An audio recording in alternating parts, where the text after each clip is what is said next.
महाराष्ट्राच्या सागरी हद्दीत अनधिकृत एलईडी पद्धतीने मासेमारी करणाऱ्या 3 नौकांवर मत्स्य व्यवसाय विभागाकडून संयुक्त गस्त दरम्यान कारवाई करण्यात आली आहे। ही कारवाई 17 व 18 डिसेंबरच्या मध्यरात्री समुद्रात गस्ती नौकेद्वारे करण्यात आली। या कारवाईत पकडलेल्या नौकांमध्ये साई गणेश MH7MM1318 ही नौका अनधिकृत एलईडी मासेमारी करताना खदेरी समोरील समुद्रात 17 डिसेंबर रोजी रात्री 9:30 वाजता पकडली गेली। ही नौका जगन्नाथ माया कोळी, केळवणे तालुका पनवेल यांच्या मालकीची आहे। हेरंब कृपा MH3MM4194 ही नौका 17 डिसेंबर रोजी रात्री 11 वाजता अलिबाग समुद्रात एलईडी पद्धतीने मासेमारी करताना गस्ती नौकेकडून पकडची गेली। ही नौका यशवंत गणपत नाखवा राहणार साखरी कोळीवाडा तालुका अलिबाग यांच्या मालकीची आहे।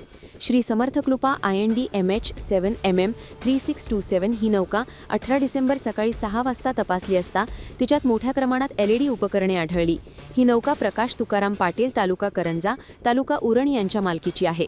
या नौकांवरून जप्त केलेल्या साहित्यामध्ये 4000 वॅट अंडरवॉटर एलईडी 4 नग, 3000 वॅट अंडरवॉटर एलईडी 3 नग, 2500 वॅट अंडरवॉटर एलईडी 1 नग, 1000 वॅट CYA लाईट 16 नग, 400 वॅट हॅलोजन बल्ब 2 नग आणि 1 जनरेटर। या तिन्ही नौका अनधिकृतपणे एलईडी वापरून मासेमारी करत असल्याने मत्स्य व्यवसाय विभागाने नौका व साहित्य जप्त करत पुढील कारवाई सुरू केली आहे। ही संयुक्त कारवाई सह आयुक्त महेश देवरे, प्रादेशिक उपायुक्त नागनाथ भादुले यांच्या मार्गदर्शनाखाली करण्यात आली। परवाना अधिकारी ससून गोदी, करंजा, मिरकरवाडा, साखरी नाटे तसेच विभागीय गस्ती नौका कर्मचारी उपस्थित होते।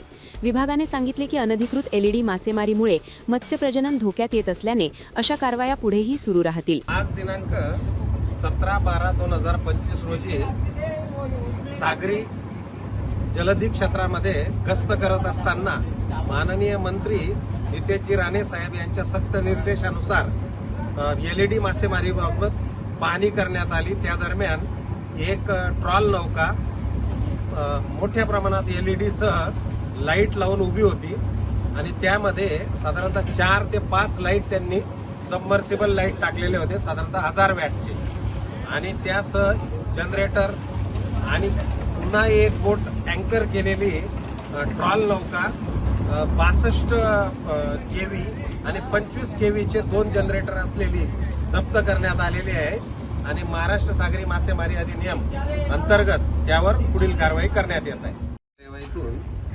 एलईडी लाईट आणि त्याच्यासोबतची जी साधन सामग्री याची या मुद्देमालाची किंमत साधारणतः 19 लाख रुपये आणि दोन्ही नौकांचे जनरेटर नंतर दंडाची रक्कम असे 10 लाख अशी 29 लाख ते 30 लाखापर्यंतचा कारवाई आज करण्यात आलेली आहे।